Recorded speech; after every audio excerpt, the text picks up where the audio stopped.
Shalom. Giving all praises to my Heavenly Father. His name is Yahweh by Shem Yahweh Shai by Shem Karkadash. Double honors to the apostles and elders that were well. Peace, many salutations to Yakim that's toiling in his truth. Now, this guy Vocab Malone recently came to a camp, to a GMS camp, and they called the police on him, rightfully so, because he has a clear agenda. And that agenda is to demonize the scriptures. Well, excuse me, I should say demonize the ministry. Right? It's not about the gospel. It's not about the spirit of who the world ignorant calls Jesus. His name is Yahweh Shai. Because he's in the spirit of Jesus as he claims that he has, then he will be prophesied, man. He will be going to the scriptures and dissecting, what's going on contemporarily, by the lenses of the scriptures. And he doesn't do these things. And the reason why is because he has a clear agenda, okay? And that agenda is to keep us essentially black. This is why he goes to the House of Conscience community and he allows them to slander the scriptures, speak against the scriptures, because he will prefer us to be, again, black unconscious than to claim to be Israelites. Okay. Now this is Revelation 19 and 10. And I fell at his feet to worship him. And he said unto me, see that I do it not. I am thy fellow servant and of thy brethren that had the testimony of Yahweh Shai. If you read along with me in Revelation 19 and 10, it says, Jesus, where I said Yahweh Shai, the true name of Jesus is Yahweh Shai in the Paleo Hebrew. Okay, this is what we believe, right? Via the research and the diligent studying of our apostles and elders, right? And their apostles and elders, which came from among us. Okay, that is the true name of the Son of God, right? The begotten Son, which is a so-called black man of woolly hair and of a dark complexion, right? And he's going to come back and save the nation of Israel, which consists of so-called Negro, Latino, and Native Americans, and also foreign Israelites that may look like other nations but are in fact Israelites, because we've been scattered across the world via numerous captivities. Okay, right? But the Great Awakening happened here in the Northern Land in Babylon the Great. Okay. Vocab alone, he wants to keep us in a dead state. Meanwhile, here at GMS, what are we occupied in? We're occupied in prophecy. Okay. All right. Let me finish this for you guys. Revelation 19 and 10. And I fell at his feet to worship him. And he said unto me, see thou do it not. I am thy fellow servant and of thy brethren that had the testimony of Yahweh Shai. Worship the Most High, or God, verbatim. For the testimony of Yahweh Shai is the spirit of prophecy. Okay. For edification, I want to look at this word prophecy for you all in Revelation, the 19th chapter, because we break it down and say, meaning to say before. But I'm just curious to see that word in the Greek and what it would say, and what it translates to. That word is prophetia.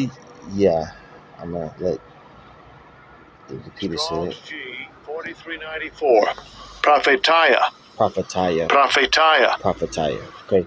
Prophecy, a discord emanating from divine inspiration, declaring the purpose of the Most High, whether by reproving and admonishing the wicked, or confronting the afflicted, or revealing the things hidden, by foretelling future events, right?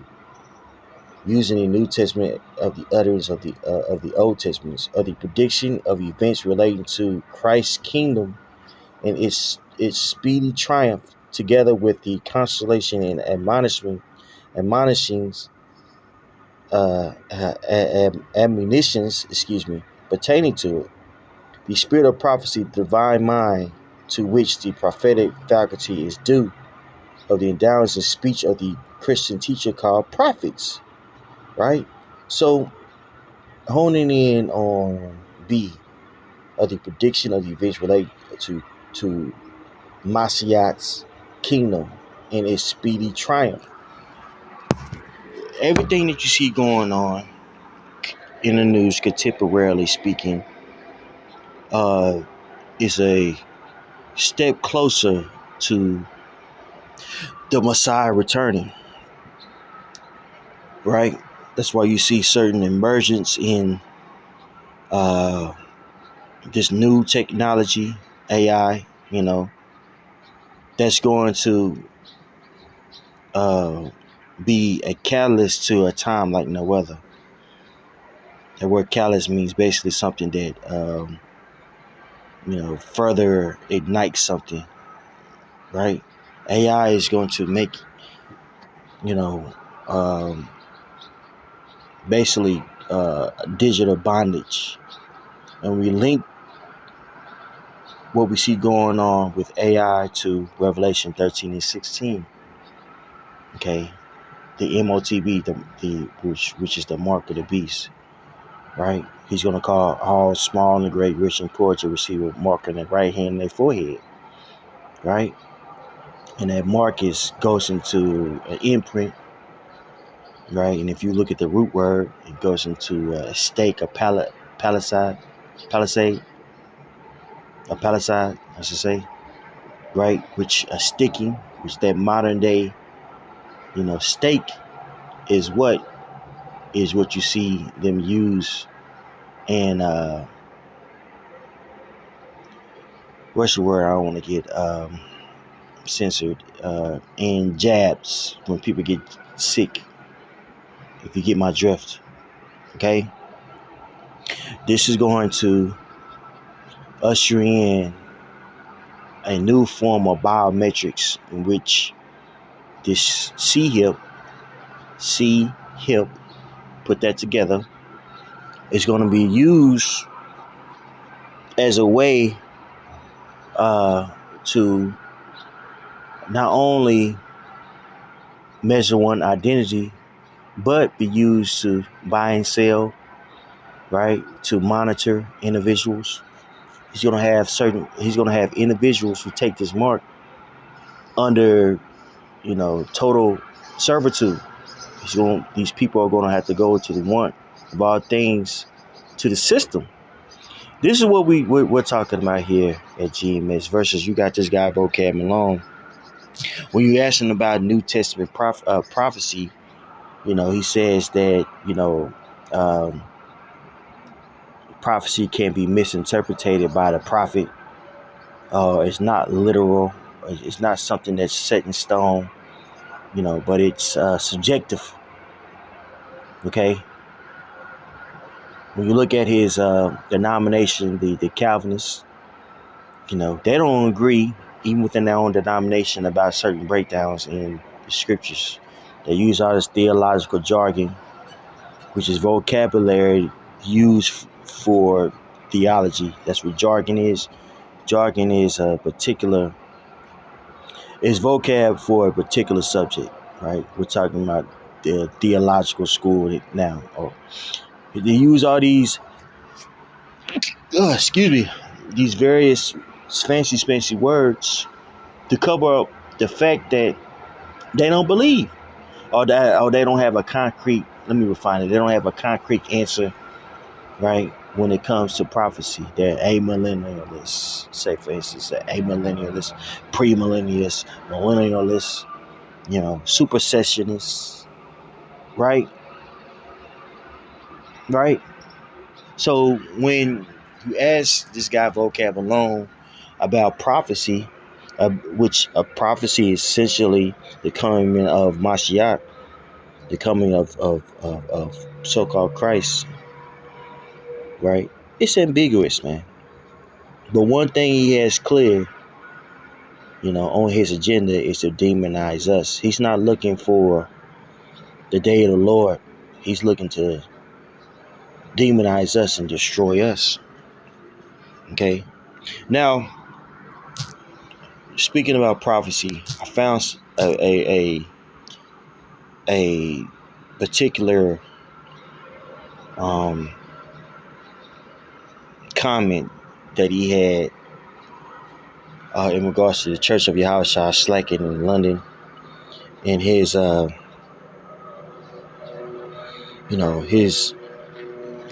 endeavors there to demonize the movement or the truth.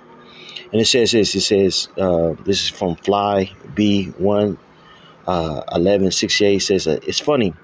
You have a lot to say about Israelites, but nothing to say about the Israelis and the starvings of the hundreds of innocent Palestinians. You'd be lost without the Israelites, right? And this is something that Vocab alone does not touch on. It clearly states in the scriptures when the Israelites are to return to the land, there will be no fighting. There will be no war.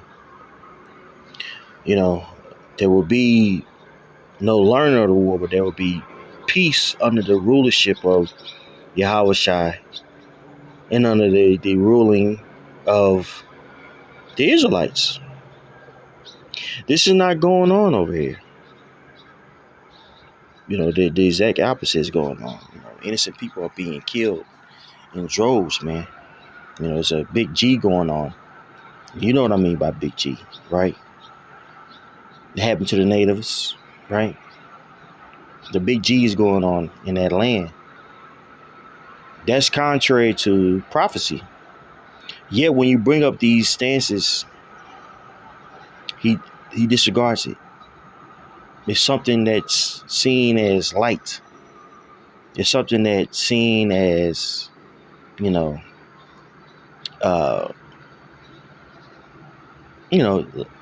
a lackadaisical, like, they always fighting over there, God's people. when that's a clear violation of prophecy, right? And this shows you again that he's not about the gospel. He's about pushing an agenda. And the Most High got his number, man. The Most High knows how to get people back more than we can ever by exposure. And I believe through the spirit of Yahweh Shem Yahushua, man, this guy here, man, the Most High is going to deal with this guy, man, because he's not about the word. He's not about the word. He's about propagating basically white supremacy. So let me prove to you guys that when Israel get back to the land, there's not going to be any more bloodshed. There's not going to be any more war, okay? Isaiah 9:6. For unto us a child is born, unto us a son is given, and the government shall be upon his shoulder, and his name shall be called Wonderful Counselor, the Mighty God, the Everlasting Father, the Prince of Peace. Of the increase of his government and peace, there should be no end. Right? So when Yahushua, returns, there's going to be peace on earth. And with him returning, the people of God, the Israelites, are going to return back into that land. Okay? It's going to be peace on the earth. Right?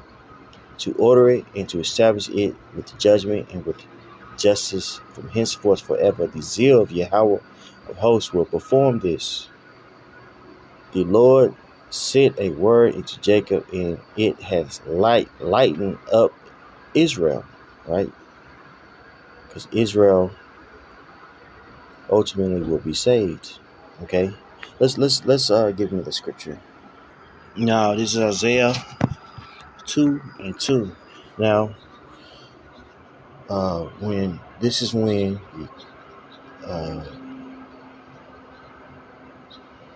the Israelites are to get back into the land of Jerusalem. It's not going to be by an agreement. It's going to be by Yahweh Shai. That's one way we know that those aren't the people over there, because prophetically speaking, the Israelites supposed to be gathered by Yahweh Shai, right, and return in that land. And in that land, supposed to be peace on planet Earth. Okay? Isaiah 2:2.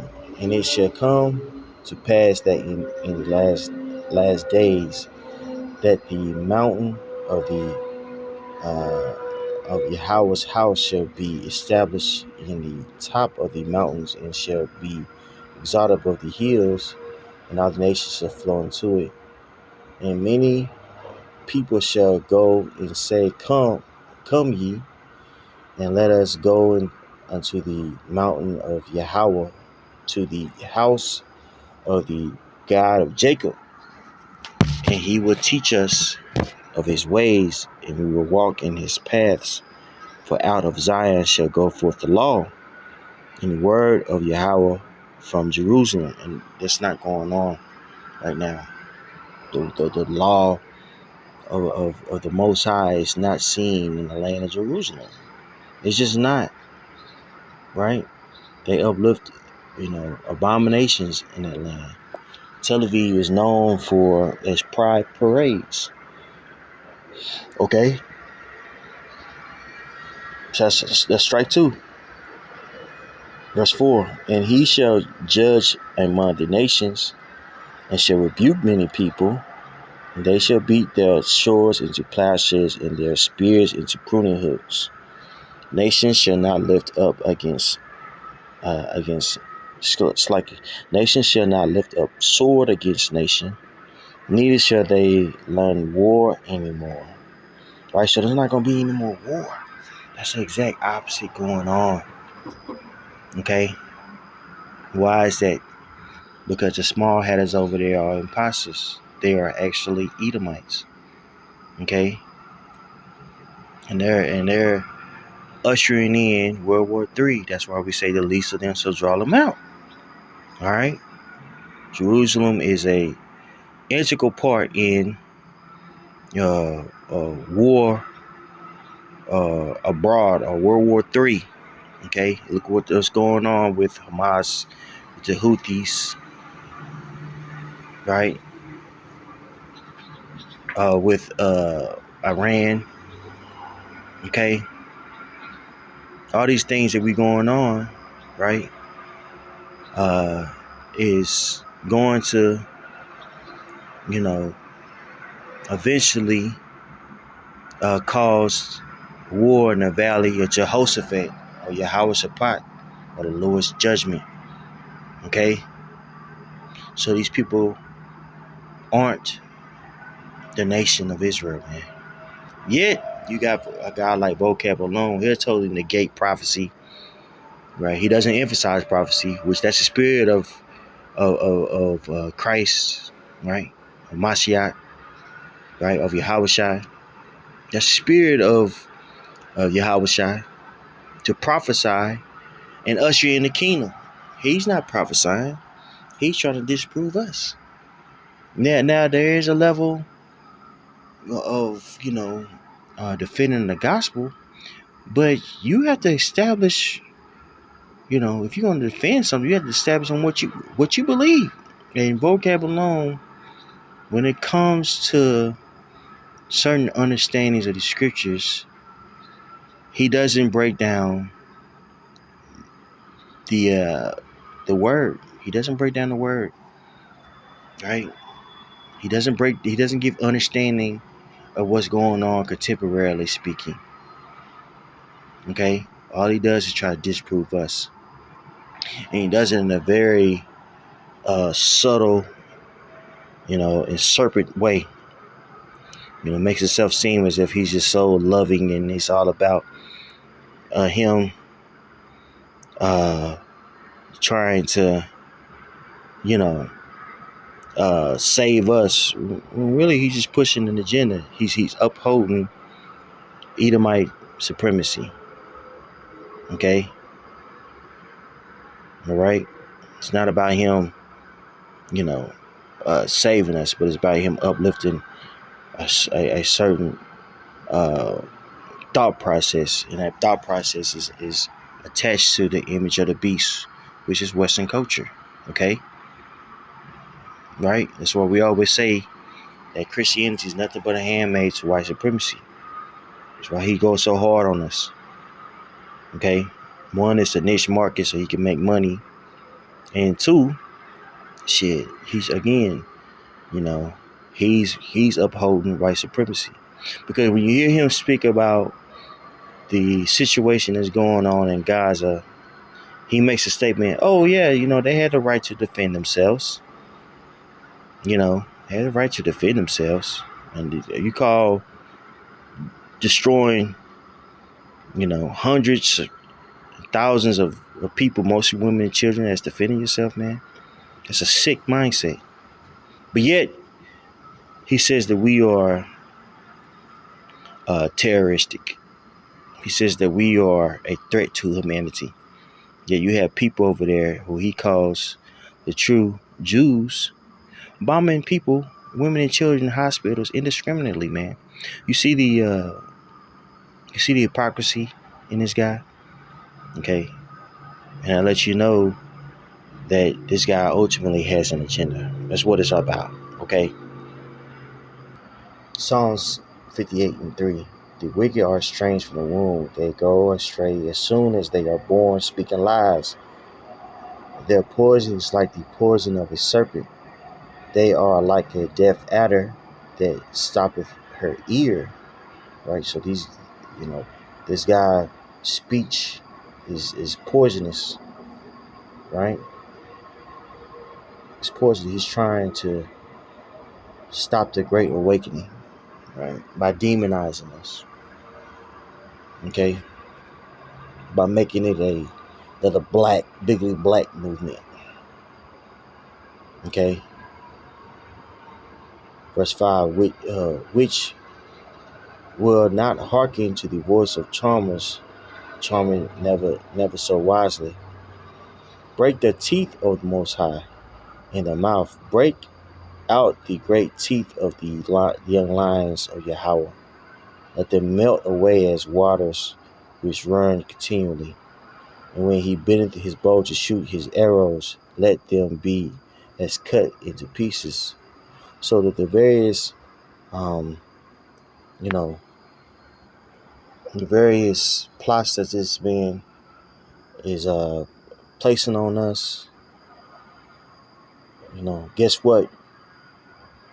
The Most High is going to flip it on them, man. Okay? He's going to destroy them. All right? Even though he's making great steps to demonize us, it's going to be for his detriment, man. So he can continue doing his job until the Most High takes him out of his way. Remember, it says in Proverbs 16:4 that the Most High makes everything, even the wicked, for the day of evil. So this man is set up by the Most High to do this wickedness that he's doing. And he's set up, and he's going to be set up to be destroyed in that day too. Just like his friend K-Dub that was adamantly coming against us. What happened to him? He was taken down by the Heavenly Father, man. And this is going to happen to Vocab alone. Okay? Psalms 104:1. Deliver me, O Yahweh, from the evil man. Preserve me from the violent man. And you better believe that guy Vocab Malone is violent. He might try to come as if he's harmless, and he crotches himself, right? Yet, take great heed of what he's trying to do. He wants to demonize us, right, by any means, right? This is why he'll go to great lengths to talk to people who, decided to denounce being a Hebrew Israelite, or those that had committed apostasy, right? He interviewed them, and the whole time he's bashing us in the rhetoric. Okay? And in his very congregation, there's an influx of white supremacists. And think about it. This man has been doing this for nearly 10 years now, and going to various churches and congregations. You don't think that he hasn't heard anything racist and agree with some of the rhetoric that was racist? You don't think that? You'll be a fool to think that, man. You'll be a fool to think that certain people who he talks to has racist ideologies and fund him. You'll be a fool to think that. You'll be very naive, right? You'll be very naive. Yet our people, they want to believe. They want to believe in the good of Esau, or a so-called white guy that's good, and it's not happening. He'll use you as a tool to destroy you, to destroy your own people, man. War is in this man's heart. Okay, back to verse 1. Deliver me, O Yahweh, from the evil man. Preserve me from the violent man, which imagine mischiefs in their heart. Continually are they gathered together for war. They have sharpened their tongues like a serpent. Serpent's adders, poison, and is. Let me read this again. That they have sharpened their tongue like a serpent. Adder's poison is under the lips. Salah. Right? He sharpened his tongue as a sword, man. Right? Which is a trait of Esau Edom, who's blessed with a sword. And his new talk, new speech, right? That's that's a part of his warfare, right? Esau Edom demonized people, right? And categorized people, so he could ultimately destroy them. When Esau Edom started bringing out stats, you better watch out, because he's plotting to hurt and kill and maim. And this is something that we've seen for centuries, even in the Greeks, right? Scientific racism, or aka pseudoscience, has always been a way in which he demonized other people and destroys them, and also using religious righteousness. Okay, so in every facet of thought, this man uses as a way to propagate himself and to dehumanize others, so he can rationalize killing them. And Vocab Malone is using the whole religious jargon in order to do so, man. So he sharpened his tongue like a sword, but he does it under the banner of love and Jesus.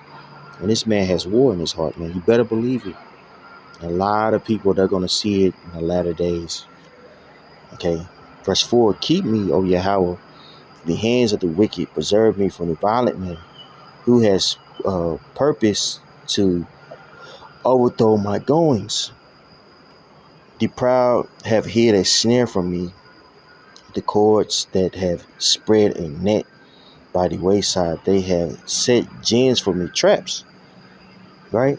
So when this guy goes to various camps, and use, these debate tactics, he's doing these debate tactics as a way to do what? As a way to, trip us up in our words, so he could clip the video, and he could set himself up, as the most logical, seemingly, or spiritual party, man. It's all a trap. That's why the apostles and the elders and the bishops say, call the police, right? If he comes out here to Dallas, we're going to call the police on his ass. Because he's nothing but a snake. You get a snake away from you. You don't play with snakes, right? You don't play with adders, right? You don't play with rattlesnakes. Okay, you get away from them because they're deadly and they will kill you. This is the same with Vocab Malone. We don't want you near us, man. You could go your way, right? He makes it seem like everything is just, just play for debate. No, it's not. He's trying to destroy us, man. Okay? The Israelites shouldn't even be talking to this guy, but you got naive and thirsty ass Israelites that's gonna go talk to this guy, right? That's gonna get bitten. Okay? You don't trust your enemy. Like the Elder Ariala say, my camp, we this is warfare, bro. All right? Sirach 12:10, never trust thine enemy, for like as iron rusteth, so is his wickedness. Though he humble himself and go crouching, yet take good heed and beware of him. And thou shalt be unto him as if thou hadst wiped a looking glass, and thou shalt know that his rust hath not altogether wiped away. All right? So you don't know, hey, yeah, it's bad out here, bro. You don't know that, yeah, when that time comes, that this guy had a wicked agenda. And the agenda was to overthrow us. Okay? Set him not by thee, lest when he hath overthrown thee, he stand up in thy place. Neither let him sit at thy right hand, lest he seek to take thy seat, and thou at the last remember my words and be pricked therein. Who will pity a charmer that is bitten with a serpent, or any such as come nigh wild beasts? That's right. So, you going around this guy, and he crosses you, he trips you up in his word and in your words. Don't be surprised. They try, vocab alone, entourage try to do the same thing with us. Jesus is the word. You know what I'm saying? K-Dub. Now look at K-Dub, her ass. You know what I'm saying? Got caught out there. That's what he get for being self-righteous. Okay? All right? When they came out there, they had hidden cameras in their pockets. Right? Trying to trip us up with our words. And it didn't work. Because we stood stiffly for the word. Okay? We stood stiffly for the word. And that's what it's about. Not about pushing an agenda. So we don't get around this guy and act like everything's cool and dap him up and ask for hugs like your Sakari can. No, we shun guys like that. Because that's being smart, and that's because we are in a war. This is a spiritual war. He doesn't need to be, a guy like that does not need to be around us. Okay? Who will pity a charmer that is bitten with a serpent, or any such as come nigh wild beasts? So one that goeth to a sinner and is defiled with him in his sins, who will pity? That's right. So this guy, will eventually try to persuade you to start believing in his ways. That's what it's all about. He's trying to overthrow you, man. But a lot of these Israelites, they don't understand that. They think it's a game out here. They think it's about looking cute. Okay? For the camera. So one that goeth to a sinner and is defiled with him in his sins, who will pity? For a while he will abide with thee, but if thou begin to fall, he will not tarry. The enemy speaketh sweetly with his lips, but in his heart he imagineth how to throw thee into a pit. He will weep with his eyes, but if he find opportunity, he will not be satisfied with blood. And this is the mindset of vocab alone. He makes these videos. A lot of these guys have just heard about the past and everything that happened to them. We gotta help them. We got to help them heal. It's, just bad out here. And really, this guy is trying to, influence people to get their guard down and use emotion as a way to stop people from believing, man. So a guy like that, he doesn't need to be around. Okay? And the brothers did the right thing by calling the police, man. because that dude there is a serpent. He's wicked, and he doesn't need to he doesn't need to be around our platform, because he has hidden agendas, and that hidden agenda is ultimately to destroy us, to demonize us, man. Okay, a guy like that is not about prophecy. A guy like that is about pushing the agenda of white supremacy. Okay, so just had a couple of thoughts about what we see going on, and wanted to comment on it and bring out some scriptures, and hopefully it was edifying. Shalom.